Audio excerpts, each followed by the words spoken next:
Hello, hello. Let me take a sip. Yeah, welcome back to my channel. If it's your first time, please don't forget to subscribe. You're welcome. Let's grow this young channel together. And yeah, cheers to life. As in, yeah, cheers to life. I just had a rude awakening, like you've seen on the title of this video. I had an incident at work, which was yesterday, where I had a colleague come. Okay, she came over and she was like, "Oh, guys, I'm going home for leave of absence." And then we're like, "Oh, are you going for vacation? Are you going somewhere to have fun?" We're asking these questions. I was like, "No, um, sorry." She's like, "No, I'm going to spend the last day. I'm going to spend time during my mom's last days." Curious me is like, "Last days? What do you mean?" She's like, "Yeah, her mom has terminal cancer, and the doctors have said she will be lucky to live up to her next birthday." So I'm like, "Oh, okay. When is her birthday?" She's like, "Her birthday is next week on Tuesday." Guys, yesterday was Thursday, and her birthday is next week on Tuesday, which is 8th, like 8th of November. And you guys, my heart sank. Trust me, since she mentioned that up to right now, to be honest to you, I don't think I've been fine. Like today, I even woke up. I went to bed fine yesterday. I think I went to bed like around 6 p.m. or 5 p.m. yesterday. I don't know. I slept like up to around 11, 12. I stayed awake. Normally, when I wake up like 11, 12 is when my people back home wake up. So I would be communicating and have conversations, and I couldn't get to sleep again. Like I could not get to sleep again until morning. So if I'm to say about me not feeling well today, I think it must be basically because I didn't get to sleep enough, maybe. But like I said, since that conversation we had with this colleague, I just never felt fine again. Like it sank, and then I just got lost in thoughts. And I got lost in thoughts because I'm like, okay, so I was just putting myself in her shoes, but then the way she said it, I don't know, I just didn't feel like okay, like I felt like she said it so casually, and okay, you guys, I don't know. I remember like I stood with my mouth open, looking at her, and instead she was asking me, "Favorite, are you okay?" I'm like, okay, I couldn't even answer if I was okay or not. The other colleague is asking me, "Favorite, are you fine?" And from that time, I remember this was around morning, and I was supposed to be working until like 3 o'clock. I think I was just not myself from that time until the end of my shift, and then I got home, and then today I woke up. I don't know. I went to work, by the way, and okay, I can't tell how I was feeling, but then even everyone just noticed, like, when you're not okay, you're looking like a zombie and what. So I was like, you know what, I'm not okay actually. So they allowed me come home. Yeah, but guys, I couldn't get over that feeling, and simply because, also on a second note, there's this Uber driver that I end up always getting, by the way. I end up always picking, I think because he lives around in my neighborhood. So every time I'm requesting, mostly to go to work in the morning, every time I'm requesting for Uber, if I'm running late, okay, I'm always running late anyway. And yeah, and then if the weather is getting colder, so I mostly use Uber to go to work. So every time I'm requesting Uber, this gentleman comes. So I remember the first time I had him take me, we ended up having a conversation. This guy has had, I don't know how many surgeries. He told me he has had, I don't know, more than 10 surgeries. he also had a terminal cancer. He has a terminal cancer. He's still battling it up to now. He had a surgery where his daughter's best friend gave him was it a kidney or her lung? I don't know, one of the two. And by that time I'd met him the first time, that the weekend before he carried me.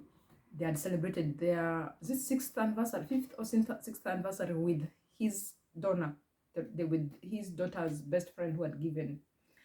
So, and then you could see the strength of him communicating this with me. I know, the cancer and different illnesses are very serious illnesses that you wouldn't want to hear a family member going through, or still even yourself going through it. So, and every time I pick him, I'm like, oh, we end up talking.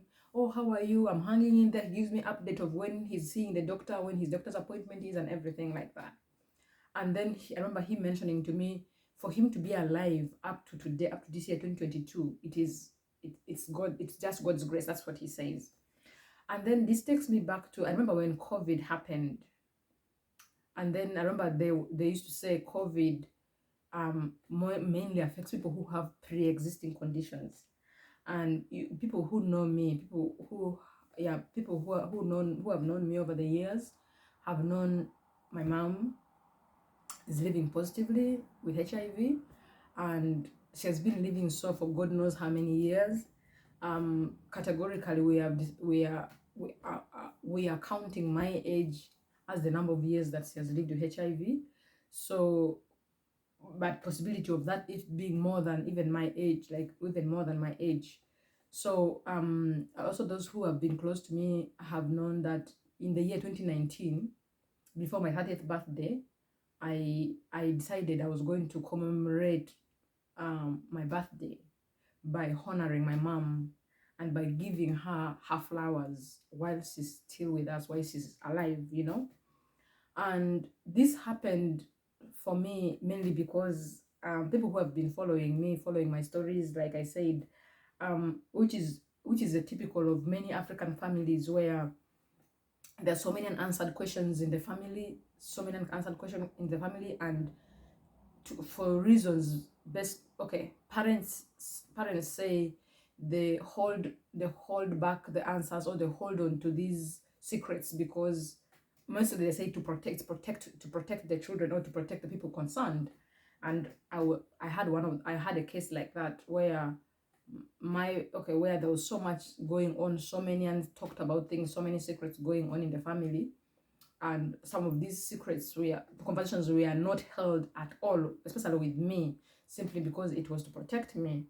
But then things happened, and then 2019 happened, and of course, with those secrets being held, honestly guys, I'm one of the most defiant children my mom has had. I think the two of us, me and my second elder, have been my mom's defiant children, and we have given that lady hard time. God, hard time. And one thing I'm so grateful for right now is my mom has no recollection, or no memory of the hard times that I gave her. The times like she had to go to Munigals as a parent, like she has no recollection of those moments, which is something nowadays, like when we're talking about, when she's telling me, she's reporting to me one of when she's reporting for me an incident back home concerning either any of my cousins, one of my nieces, or my nephews, and then she says how it was so easy to raise her children, and then for me, I'm like, oh, madam, I don't know where the easiness is, but honestly it wasn't. So when I had a moment in 2019 to have a conversation, I had to have conversation with her, and for her to open up to me about those untold mysteries or stories concerning my life. It answered for me all the questions, all the unanswered questions I've had over the years. It answered my frustrations, it answered everything. And in that moment, I was hit. It hit me, and I was like, oh my goodness, this woman has been through so much. And how could I do that? How could I add on to her stress, her frustrations, and her everything? So I think the first thing for me was I had a moment of realization, like, you know what? I owe so much to her. Like, I owe so much to her. Now I have to give back to her at all costs. And my first way of wanting to give back to her then was organizing her 30 years of positive living, which I had so much dreams for that day. It didn't still come out the way I expected, but oh my goodness, the events of that day were so amazing. People gave her accolades, people gave her flowers, people gave her, it was just a day for her, and people celebrated her. And oh my goodness, that day remains my best day ever on earth.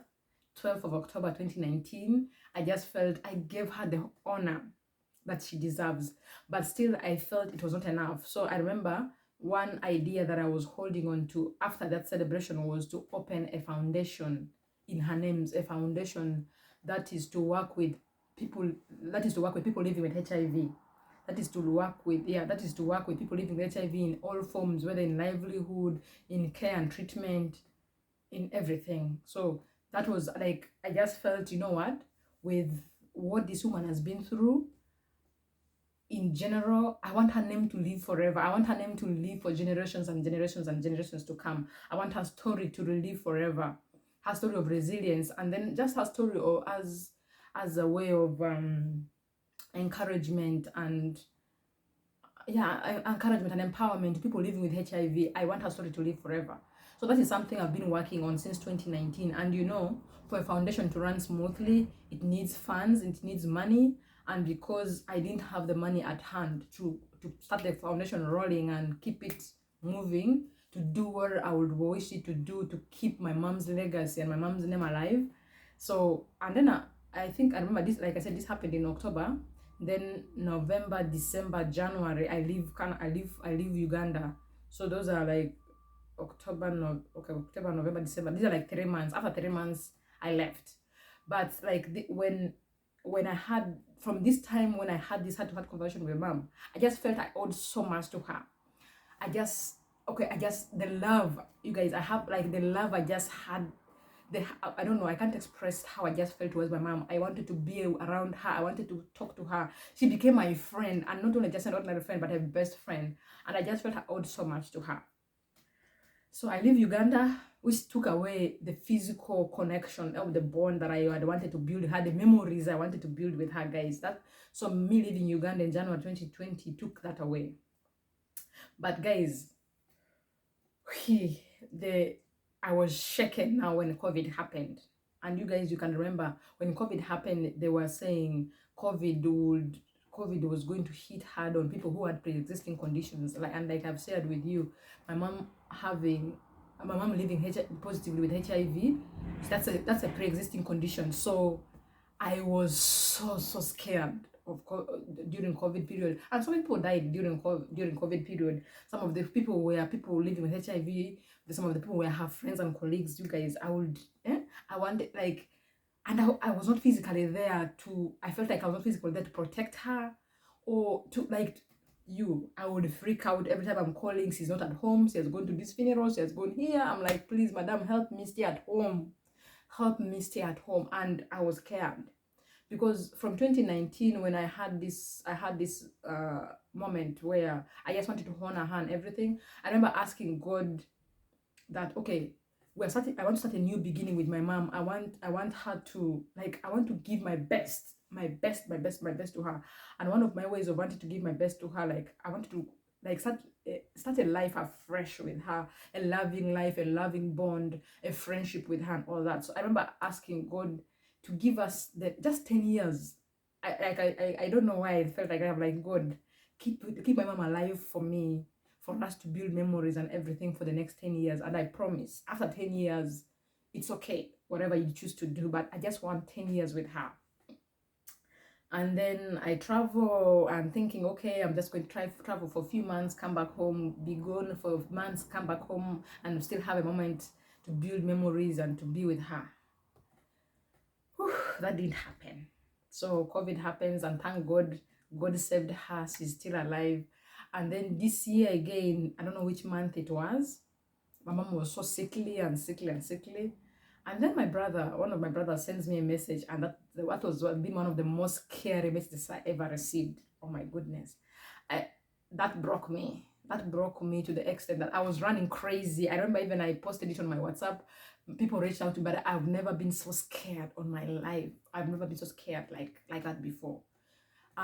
It gave me the feeling of like, oh no, like whatever it is, God, let her get well. Okay, like the message I was told, the doctor asking my mom, why did she take too long? Why did she take too long to come to the hospital? Why did she take too long? And no one wants to be asked such a question. And that question always brings the worst of the impressions. And I remember feeling terrible.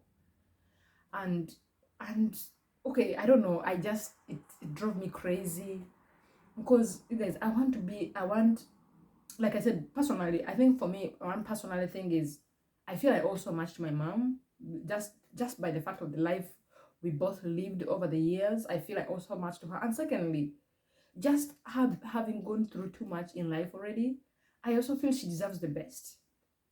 The rest of the years, I don't know how many she has left. I just feel she deserves the best. And that best, I feel I should be, if my siblings are doing their part too, but I just feel I need to give her all.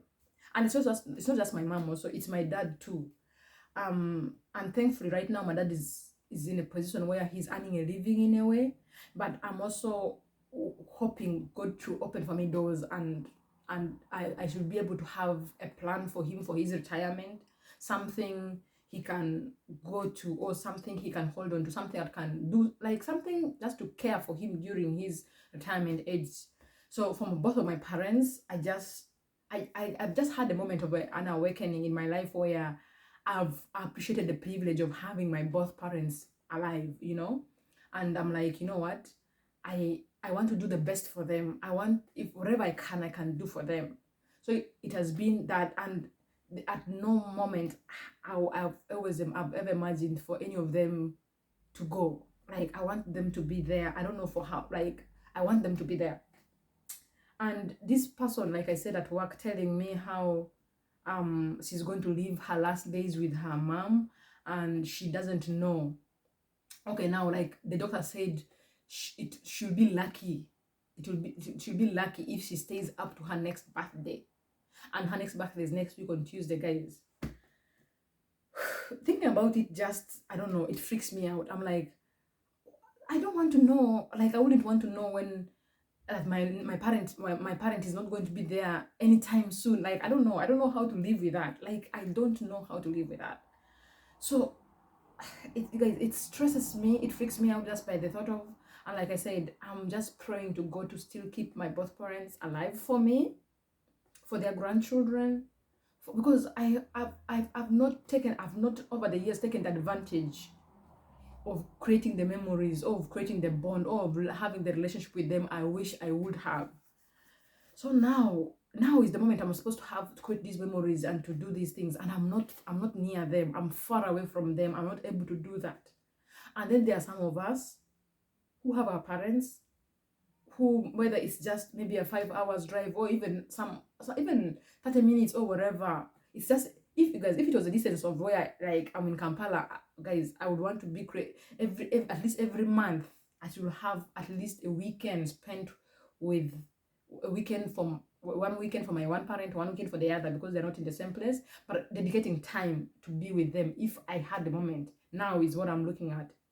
But guys, those of us who have the opportunity to spend time, we can give money, we can support them financially, but the physical presence, the physical aspect of it is something nowadays I long for. Like I wish I had, and because we don't know tomorrow, we don't know when this will leave us. Just imagine a scenario like this lady friend of mine, or this lady colleague of mine who has been told her mom will not be here anytime. It is even luck that she will make to her next birthday, which is 4 days away, guys. Like it's like 4 days away. I'm like, how do I go to sleep knowing, and in one moment from now my mom is not going to be there? Like how do I live with that? Like how do I go? We ended up having conversation with my colleagues, and I'm like, guys, I rather prefer not to know. I rather prefer not to know.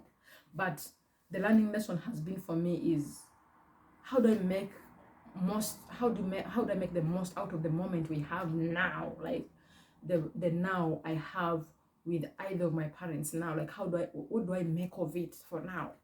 Because at least, okay, I don't know. Even not knowing is best. Like, not knowing how much time I have to spend with any of my parents, it's even better for me. Because I don't know, knowing would I don't know, it's terrible, terrible, terrible, terrible. So yeah, guys, those of us who still have our parents here, whether biological or not, and we know we care about them, let's make the most out of them. Let's support them the best way we can, and let's also make effort for this physical aspect, to be with them physically and make the memories. Because guys, I wish I had that moment right now, but I'm holding on to God that I'll have the opportunity to build physical memories with my both parents anytime soon, and I'm looking forward to that. So please, thanks for watching, and if it's your first time, don't forget to subscribe. Love you. Ciao.